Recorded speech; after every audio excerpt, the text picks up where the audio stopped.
teaching faculty. And I had a bad rehearsal of the piece, I remember very distinctly. And Don was so generous about it. Another composer could have said, what are you doing? This is completely wrong. And he said something to the effect of, well, it's going to be okay. I remember that very well because it calmed me down. It calmed me down. That's what, you know, there are different approaches, obviously, when you're dealing with anyone who is on stage has to have some level of temperament. It's just inevitable and unavoidable. And to have spoken to me that way with such generosity, and not to destroy me, because I really wasn't playing that well at that given moment, was so considerate. And it allowed me to actually calm down, and when the performance came that evening, it was fine. Better than fine, actually, I remember. But this is just the kind of personality that we have here.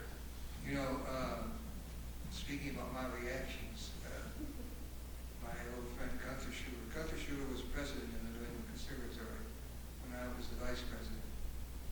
And he's the one who brought me back from Paris to the States in 1967. And he knows my music now. He said some very complimentary things about this piece in the film, which I was overwhelmed at. He never said it to me in person. He was very sparing with his compliments. But he wasn't in the film. I'm very touched by that, very touched. And Veronica Yoko made the first commercial recording back in the days of LP records. There's no CD of that album. It was an LP. Are there any other questions? I have a question for Mr. Harris. What strikes me most immediately about the sonata, every time that I've heard the piece, it always strikes me, is the forcefulness of the gestural movement in the piece. And Daniel mentions the precision of the rhythmic aspect of the piece. How does that relate to how you were treating musical gesture and rhythm before you composed the sonata, and what of that stayed with you later on into your work? I guess I'm asking how important gesture is in general in terms of your composition. Gesture is very important. Gesture and color are very important in my music. This piece was, I think, a breakthrough for me because it was something that was me. It was just entirely my own. I didn't think about it. I don't think about analysis. Daniel wrote these term papers about my sonata, and he was sending the papers. And I said, my God, did you see all these things in it? You know. I know what it was. And I don't analyze my music, I write it. I know when it's right.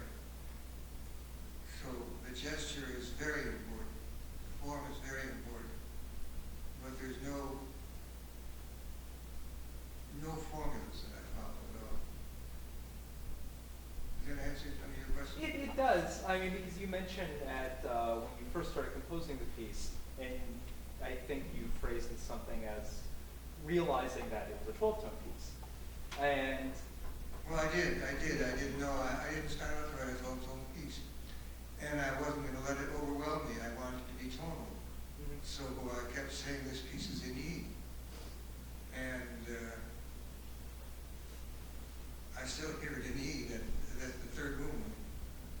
The first movement I wrote was the third movement. And it just turned out to be 12-tone. The piece I wrote afterwards was 12-tone. Then I stopped. It was 12-tone influence, but it wasn't 12-tone. So I only have really these two pieces that are, if you want, 12-tone. My symphony that followed the violin fantasy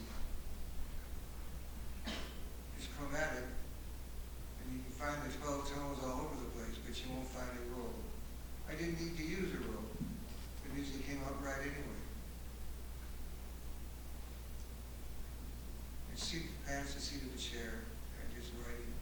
And I meant what I said about feelings and emotions. Music is an emotional art. We put our feelings into it.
when students learn this music, or when a young performer.